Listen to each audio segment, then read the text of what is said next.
ಚಿತ್ರದುರ್ಗದ ರೇಣುಕಾ ಸ್ವಾಮಿ ಕೊಲೆ ಪ್ರಕರಣದಲ್ಲಿ ದಿನಕ್ಕೊಂದು ಹೊಸ ತಿರುವು ಸಿಗುತ್ತಿದ್ದು, ಪ್ರಕರಣದ ವಿಚಾರಣೆಯಲ್ಲಿ ಈಗ ಮತ್ತೊಂದು ಮೆಗಾ ಟ್ವಿಸ್ಟ್ ಸಿಕ್ಕಿದೆ. ಓರ್ವ ಈಗಾಗಲೇ ಮಾಫಿ ಸಾಕ್ಷಿಗೆ ಅರ್ಜಿ ಸಲ್ಲಿಸಿ ವಿಚಾರಣೆ ಆರಂಭವಾಗಿತ್ತು. ಇದೀಗ ಮತ್ತಿಬ್ಬರು ಮಾಫಿ ಸಾಕ್ಷಿಗೆ ನಿರ್ಧರಿಸಿ ಅರ್ಜಿ ಸಲ್ಲಿಸಲು ಮುಂದಾಗಿತ್ತು.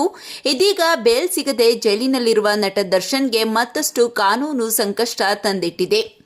ಪ್ರಕರಣದ 14ನೇ ಆರೋಪಿಯಾಗಿ ಜೈಲು ಸೇರಿರುವ ಪ್ರದೋಷ್ ತನ್ನನ್ನು ಮಾಫಿ ಸಾಕ್ಷಿಯಾಗಿ ಪರಿಗಣಿಸುವಂತೆ ಕೋರಿ 59ನೇ ಹೆಚ್ಚುವರಿ ಸಿಟಿ ಸಿವಿಲ್ ಮತ್ತು ಸೆಷನ್ಸ್ ನ್ಯಾಯಾಲಯಕ್ಕೆ ಅರ್ಜಿ ಸಲ್ಲಿಸಿದ್ದಾನೆ. ಈ ಅರ್ಜಿಯ ವಿಚಾರಣೆ ಇಂದು ನಡೆದಿದ್ದು, ಪರಪ್ಪನಗ್ರಹಾರ ಜೈಲಿನಿಂದಲೇ ವಿಡಿಯೋ ಕಾನ್ಫರೆನ್ಸ್ ಮೂಲಕ ಪ್ರದೋಷ್ನನ್ನು ನ್ಯಾಯಾಧೀಶರ ಮುಂದೆ ಹಾಜರುಪಡಿಸಲಾಯಿತು. ವಿಚಾರಣೆ ವೇಳೆ ಪ್ರದೋಷ್ ಪರ ವಕೀಲ ದಿವಾಕರ್ ಮೊದಲು ತಮ್ಮ ಕಕ್ಷಿದಾರರ ಹೇಳಿಕೆಯನ್ನು ದಾಖಲಿಸಿಕೊಳ್ಳಲಿ, ಆ ನಂತರ ಪ್ರಾಸಿಕ್ಯೂಷನ್ ಈ ಕುರಿತು ನಿರ್ಧಾರ ತೆಗೆದುಕೊಳ್ಳಲಿ ಎಂದು ನ್ಯಾಯಪೀಠಕ್ಕೆ ಮನವಿ ಮಾಡಿದರು.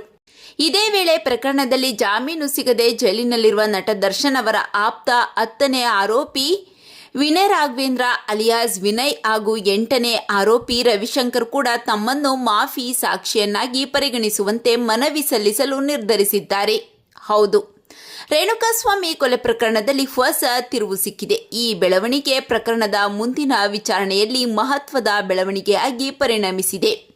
ಇದರಿಂದ ನಟ ದರ್ಶನ್ಗೆ ದೊಡ್ಡ ಸಂಕಷ್ಟ ಎದುರಾಗಿದೆ. ದರ್ಶನ್ ಇರಿಸಲಾಗಿರುವ ಸೆಲ್ನಿಂದ ಪ್ರದೋಷ್ ಅವರನ್ನು ಪ್ರತ್ಯೇಕವಾಗಿ ಜೈಲು ಕೊಠಡಿಯಿಂದಲೇ ನ್ಯಾಯಾಲಯಕ್ಕೆ ಹಾಜರುಪಡಿಸುವಂತೆ ಕೂಡ ಕೋರಿದ್ದಾರೆ. ಈ ಬಗ್ಗೆ ನಿಮ್ಮ ಅನಿಸಿಕೆಗಳನ್ನು ತಪ್ಪದೇ ಕಾಮೆಂಟ್ ಮಾಡಿ ತಿಳಿಸಿ.